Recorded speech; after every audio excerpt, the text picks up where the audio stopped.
अस्सलाम वालेकुम everyone, welcome to design studio. आज की इस क्लास में हम सीखेंगे मॉडिफाइड टूलबार। तो चलिए वीडियो की तरफ।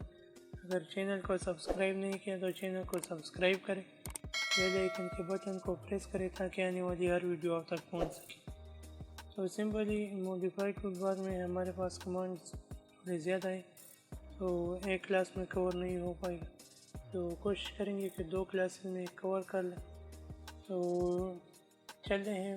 हमारे पास जो डॉट रिबन है, इसमें हमारे पास मॉडिफाइड टूलबार है। तो यहाँ पर हमारे पास सबसे पहला कमांड है मूव। तो हम यहाँ से मूव कमांड को, यहाँ पर मैंने कुछ ऑब्जेक्ट्स ड्रा किए। तो सिंपली मैं यहाँ पर हमारे पास पहला कमांड है मूव, और यहाँ पर भी हमारे पास मूव मौजूद है। इसके अलावा हमारे पास मूव कमांड की शॉर्टकी है एम। तो एम प्रेस करते हैं हम। अब ऑब्जेक्ट को सेलेक्ट करते हैं। तो ऑब्जेक्ट को सेलेक्ट करने के बाद हम एंटर प्रेस करेंगे। अब हमसे कह रहा है कि स्पेसिफाई बेस पॉइंट। तो अब मैं यहाँ पर बेस पॉइंट सेंटर को कंसिडर करूँगा और यहाँ पर क्लिक कर। अब मैं जहाँ पर भी इस जो सर्कल है इसको ले जाऊँगा तो इसे वहाँ पर मूव कर सकता हूँ। सिंपली मैं इसे अगेन एंटर करता हूँ। जहाँ पर भी ले जाना चाहता हूँ ले जा सकता। सिंपली अगर ऑब्जेक्ट को सेलेक्ट नहीं किया तो एम एंटर करेंगे, फिर ऑब्जेक्ट को सेलेक्ट करेंगे। इसके बाद हम बेस पॉइंट को यहाँ से मैं सेलेक्ट कर लेता हूँ और तो कर लूँगा। तो कहाँ पर भी हम ले जाना चाहते हैं तो ले जा सकते हैं हम। सिंपली यहाँ पर ले जाना चाहता हूँ तो यहाँ पर ले जा सकते हैं। इसके अलावा अगर हमारे पास ऑब्जेक्ट पहले से ही सेलेक्ट है और यहाँ से मैं एम मूव पर क्लिक करता हूँ या एम एंटर करता हूँ, तो अब हमें ऑब्जेक्ट को सेलेक्ट करने की ज़रूरत नहीं है। अब हमें कह रहा है कि स्पेसिफाई बेस पॉइंट, क्योंकि ऑब्जेक्ट को हमने पहले से ही सेलेक्ट किया था। हमें इसे यहाँ पर दिया था। इसके बाद हमारे पास मॉडिफाइड टूलबार में है रोटेट, और यहाँ पर हमारे पास मूव के नीचे मौजूद है रोटेट। सिंपली हम यहाँ पर रोटेट को, यहाँ पर ऑब्जेक्ट को सेलेक्ट करेंगे और आर ओ रोटेट की शॉर्टकी है, आर ओ एंटर करेंगे। और मैं यहाँ पर अगर यहाँ से फर्स्ट पॉइंट जो है हमारे, यहाँ पर हमें कह रहा है कि स्पेसिफाई बेस पॉइंट, मैं यहाँ से बेस पॉइंट इसे मान लेता हूँ। मैं तो ये बेस पॉइंट जो हमने सेलेक्ट किया उसी पॉइंट के गिर्द जो एंगल भी हम देना चाहते हैं उस एंगल पर ये मेरे पास रोटेट हो रहा है। तो सिंपली मैं यहाँ पर 30 एंटर करता हूँ। तो आप देख सकते हैं मेरे पास ये 30 के एंगल में रोटेट हो गए। क्योंकि अगर हम कंट्रोल Z और यहाँ से आर ओ एंटर करता हूँ,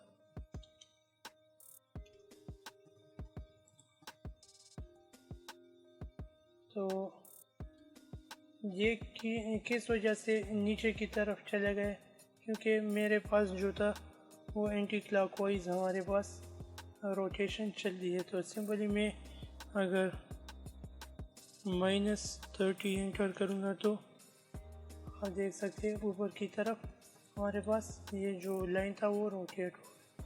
सिंपली अगर मैं यहाँ से आर ओ एंटर करता हूँ और ऑब्जेक्ट को सेलेक्ट करता हूँ, ऑब्जेक्ट को सेलेक्ट किया, इसके बाद मैं एंटर करूँगा या स्पेस दबाऊँ और सेंटर से मैंने सेलेक्ट कर ली। तो अब मैं जो भी एंगल लेना चाहता हूँ वो दे सकता हूँ, या क्लिक करूँगा तो भी हमारे पास जुड़ा हो जाएगा। नहीं तो हम यहाँ से भी जुड़ा कर सकते।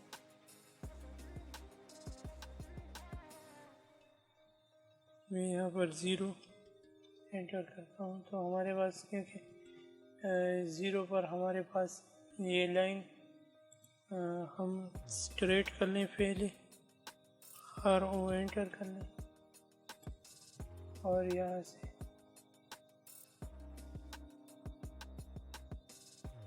$30, तो हमने 30 दे दिया तो हमारे पास ये लाइन स्ट्रेट हो, क्योंकि हमारे पास लाइन 30 के एंगल पर था तो हमने 30 एंटर कर दिया। 20 क्लॉकवाइज हमारे पास ये स्ट्रेट हो गया है। अगर मैं -30 दे देता तो हमारे पास ये 60 के एंगल पर चला जाता। तो सिंपली मैं यहाँ पर RO एंटर करूँगा। अब मैं ऑब्जेक्ट को सेलेक्ट करूँगा और एंटर।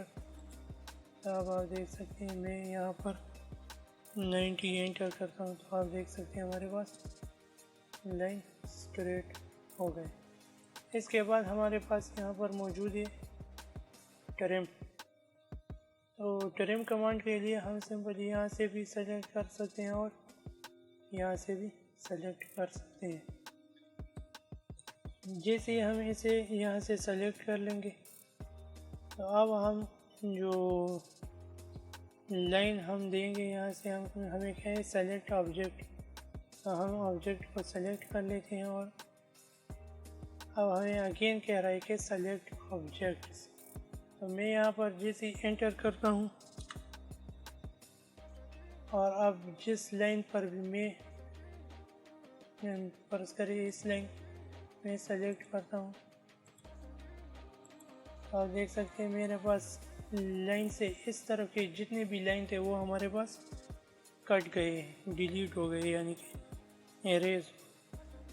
यहाँ से सिंपली Ctrl+Z दबाता हूँ और अगर यहाँ से TR एंटर करता हूँ तो अब ये हमारे पास ये जो लाइन हम सेलेक्ट करेंगे, फर्ज करें ये लाइन मैंने सेलेक्ट कर ली और एंटर प्रेस कर लिया, तो ये लाइन हमारे पास इस जो लाइन हम काटना चाहते हैं उस लाइन के लिए ये लिमिट हमारे पास हो गई। तो अगर हम यहाँ पर इसको ट्रिम करना चाहते हैं तो सिंपल इस पर क्लिक करेंगे तो हमारे पास ये ट्रिम हो गया है। तो और इसको ट्रिम करेंगे तो ये हमारे पास ट्रिम नहीं होगा, क्योंकि ये हमारे पास आगे इस लाइन को क्रॉस नहीं किया है। इसलिए सिंपली मैं यहाँ पर Ctrl+Z और यहाँ से TR डबल एंटर। तो डबल एंटर हम प्रेस करेंगे शॉर्ट की के ज़रिए तो हमारे पास डायरेक्ट जो ऑब्जेक्ट होगा वो ट्रिम हो सकता है।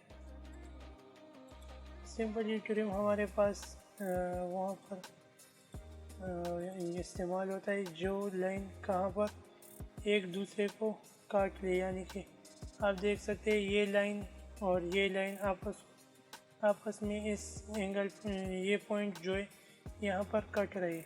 तो अगर हम TR डबल एंटर करते हैं और इस लाइन को काटते हैं तो ये कट रहा है, मगर इस लाइन को काटेंगे तो ये हमारे पास नहीं काटेगा, क्योंकि ये हमारे पास किसी भी जगह से कटा हुआ नहीं है, एक दूसरे को क्रॉस नहीं किया। अगर इस लाइन को मैं यहाँ पर इस लाइन को स्ट्रेच कर लेता हूँ यहाँ। अब मैं TR एंटर करता हूँ तो अब आप देख सकते हैं ये हमारे पास कट रहा है, ट्रिम हो रहा है। तो सिंपली हमारे पास TR डबल एंटर करेंगे तो हमारे पास कमांड ट्रिम कमांड एक्टिव होती है। डबल एंटर के ज़रिए हमारे पास डायरेक्ट कमांड को जो जहाँ पर हम कट करना चाहते कट कर सकते हैं। अगर हम यहाँ से सेलेक्ट करेंगे तो फिर हम सिंपली यहाँ पर एक एंटर और प्रेस करेंगे। यहाँ से सेलेक्ट करने के बाद एंटर प्रेस करेंगे तब हमारे पास ये कटेगा ये लाइन। अगर इसके अलावा मैं यहाँ से TR एंटर करूँगा तो अब मैं जिस ऑब्जेक्ट को सेलेक्ट करूँगा वो ऑब्जेक्ट मेरे पास लिमिट होगी। अब मैं यहाँ पर अगर कर्सर को लाता हूँ तो आप देख सकते हैं जहाँ पर जिस लाइन को मैंने पहले सेलेक्ट किया था, जो लाइन हमने लिमिट रखा है उस लाइन तक पूरा लाइन यहाँ पर काट रहा है ये हमारे पास। तो ये हमारे पास बेस लाइन बन गया है और ये दूसरे जो हमारे थे वो काट रहे हैं यहाँ पर। तो सिंपली अगर ट्रिम कमांड को हम यूज़ करेंगे तो सिंपली हम डबल एंटर प्रेस करेंगे तो हम ट्रिम कमांड को यूज़ कर सकते हैं। इसके बाद हमारे पास ट्रिम कमांड में एरो के निशान पर क्लिक करेंगे तो यहाँ पर है एक्सटेंड कमांड के लिए सिंपली मैं यहाँ पर पहले इस लाइन को ट्रिम कर लेती है डबल एंटर। अच्छा, एक बात और है, ट्रिम कमांड के लिए ये लाजमी है कि वो लाइन एक दूसरे को क्रॉस करे। अगर एक दूसरे को क्रॉस नहीं करते तो वो ट्रिम नहीं होता, वो सिंपली हम डिलीट या इरेज के ज़रिए भी कर सकते हैं। तो इसलिए हमारे पास वो कमांड काम नहीं करेगा ये इस लाइन पर। और एक्सटेंड के लिए ये लाजमी है, सिंपली मैं यहाँ पर एक्सटेंड यहाँ से भी सेलेक्ट कर सकता हूँ और यहाँ पर भी हमारे पास मौजूद है, यहाँ से भी हम सेलेक्ट कर सकते हैं और एक्सटेंड की डबल एंटर कर लेंगे। तो अब आप देख सकते हैं जैसे मैंने इस लाइन पर क्लिक किया, कर्सर को लाया तो ये लाइन हमारे पास एक्सटेंड हो गया, यानी कि इसकी लेंथ बढ़ गई।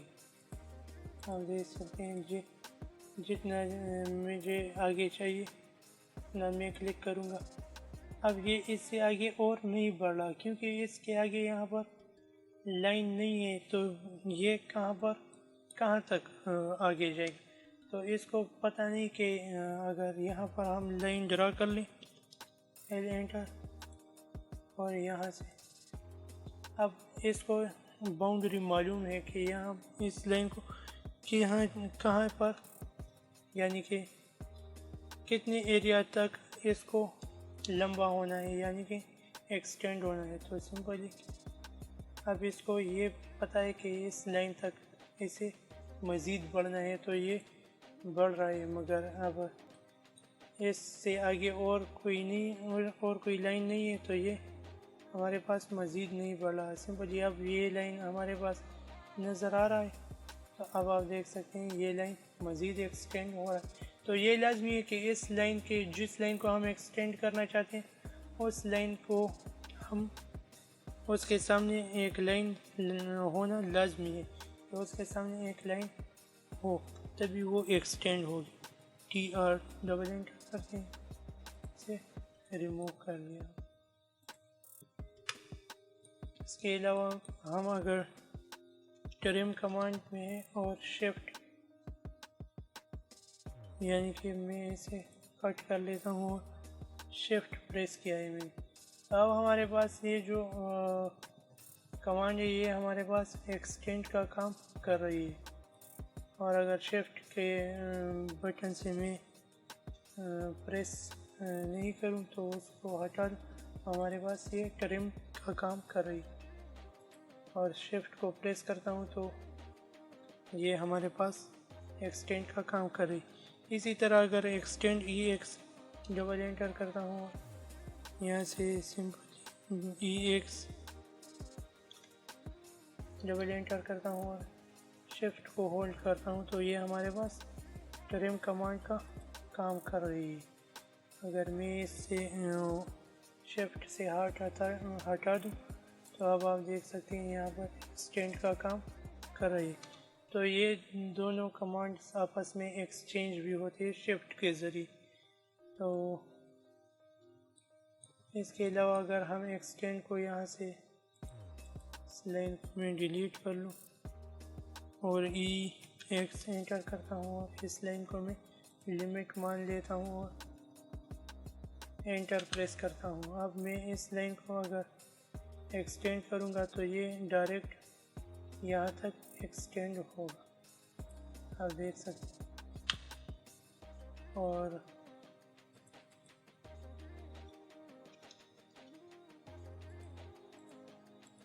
इस लाइन को मैं और अगर EX डबल एंटर करेंगे तो एक एक करके ये हमारे पास बढ़ता जाएगा। और इसके बरक्स अगर हम ई एक्स एंटर कर लें और इस लाइन तक हमें ये लाइन रिक्वायर्ड है कि इस लाइन तक हमारे पास ये लाइन आए, तो हम सिंपली इस लाइन को सेलेक्ट कर लेंगे और एंटर कर लेंगे। इसके बाद इस लाइन को सेलेक्ट करें तो ये डायरेक्ट हमारे पास इस लाइन तक एक्सटेंड हो जाएगा।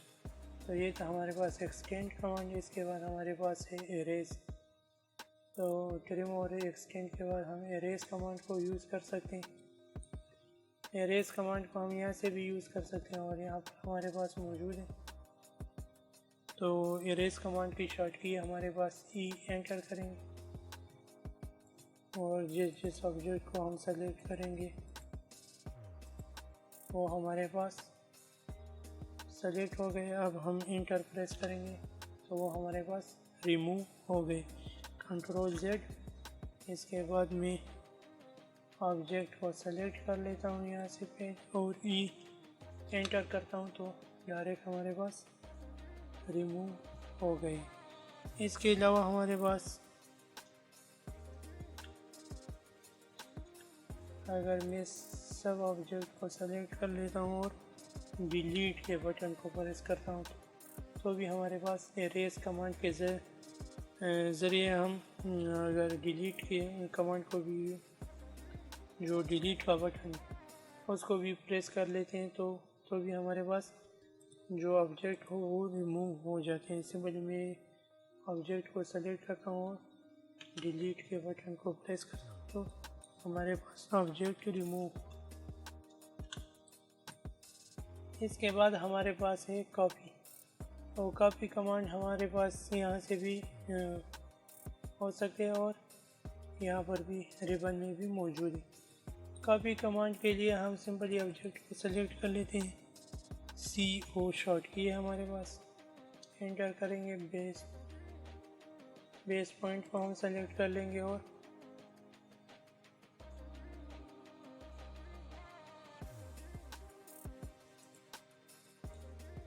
जहाँ हम कॉपी करना चाहते हैं, जब तक हमने एंटर या स्पेस या स्किप नहीं दबाया हो तब तक हमारे पास कॉपी कमांड एक्टिव रहेगी। जैसे ही मैं एंटर प्रेस करता हूँ हमारे पास कॉपी कमांड ख़त्म हो गए। अब अगर मुझे कॉपी करना है तो सिंपली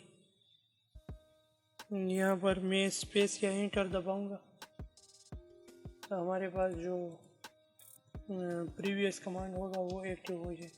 इसे कॉपी करना चाहता हूँ तो सिंपली आप देख सकते हैं। इसके अलावा हमारे पास कॉपी के लिए एक और तरीका भी है कॉपी करने का। मैं इन सब सेलेक्ट कर लेता हूँ और ई एंटर करता हूँ एरेज की। इसे भी मैं एंटर किया एरेज करने। अब मैं यहाँ पर इस ऑब्जेक्ट को सेलेक्ट कर लेता हूँ कंट्रोल सी मैंने प्रेस किया। अब मैं कंट्रोल V प्रेस करूँगा तो हमारे पास ये जो ऑब्जेक्ट है ये कर्सर के पास आ रहा है। ये हमारे पास अगेन में प्रीवियस जो कमांड है उसको एक्टिव करने के लिए स्पेस या एंटर दबाऊँगा। हमारे पास कंट्रोल V आप देख सकते। मैं जैसे स्पेस दबाता हूँ या एंटर दबाऊँगा तो हमारे पास ये ऑब्जेक्ट जो प्रीवियस कमांड था वो एक्टिव हो जाए। तो ये था हमारे पास कॉपी। इसके अलावा CO एंटर करूँगा और ऑब्जेक्ट को अगर हमने सेलेक्ट नहीं किया तो सिंपली पहले ऑब्जेक्ट को सेलेक्ट फिर एंटर प्रेस करेंगे। इसके बाद बेस पॉइंट को सेलेक्ट करेंगे और कॉपी ले लेंगे। इसके बाद हमारे पास है मिरर कमांड। तो मिरर कमांड हमारे पास यहाँ पर भी मौजूद है। तो मिरर कमांड के लिए सिंपली मैंने यहाँ पर एक दरवाजे का सिंबल बनाया। तो सिंपली मैं इसे सेलेक्ट कर लेता हूँ और मिरर कमांड की हमारे पास शॉर्ट की है MI एंटर करता हूँ और यहाँ से हमें कह रहा है specify first point of mirror line, जहाँ से हमें मिरर करना है, यानी कि कॉपी लेनी है। ये हमारे पास एक कॉपी होती है, मगर ऑपोजिट जो ऑब्जेक्ट होता है उसके ऑपोजिट ही ये हमारे पास ड्रा होता है सिंबल। अगर मैं इसको यहाँ से सेलेक्ट करता हूँ और यहाँ से आप देख सकते हैं ये जो मैंने सेकंड क्लिक किया, अब मुझसे ये कह रहा है कि एरेज सोर्स ऑब्जेक्ट येस और नो। अगर इन हमारे पास वैसे ही आ रहा है, एंटर करूँगा तो हमारे पास ये ऑब्जेक्ट भी मौजूद होगा और दूसरा ऑब्जेक्ट भी यहाँ पर आ जाएगा। तो सिंपली आप देख सकते हैं डबल डोर का सिंबल हमारे पास बन गया है। अब तो अगर हम इस ऑब्जेक्ट को इरेज करना चाहते हैं और नए ऑब्जेक्ट की कॉपी लेना चाहते हैं, यानी कि मिरर के ज़रिए, मिरर कमांड को हम यूज़ करते हैं। मैं चाहता हूँ कि ये वाला ऑब्जेक्ट हमारे पास रिमूव हो जाए और ये यहाँ पर आ जाए। तो मैंने फर्स्ट पॉइंट पर क्लिक किया और यहाँ पर सेकंड पॉइंट पर क्लिक करता हूँ और यहाँ पर मैं y एंटर करता हूँ। जैसे मैंने y एंटर किया तो आप देख सकते हैं ये जो ऑब्जेक्ट हमने यहाँ से कॉपी किया था वो हमारे पास रिमूव हो गया। यहाँ पर एक और ऑब्जेक्ट आ गया है हमारे पास। तो ये थे हमारे पास मिरर कमांड। तो आज की वीडियो में इतना ही, और कमांड्स हम अगली वीडियो में डिस्कस करेंगे। तो मिलते हैं अगली क्लास में।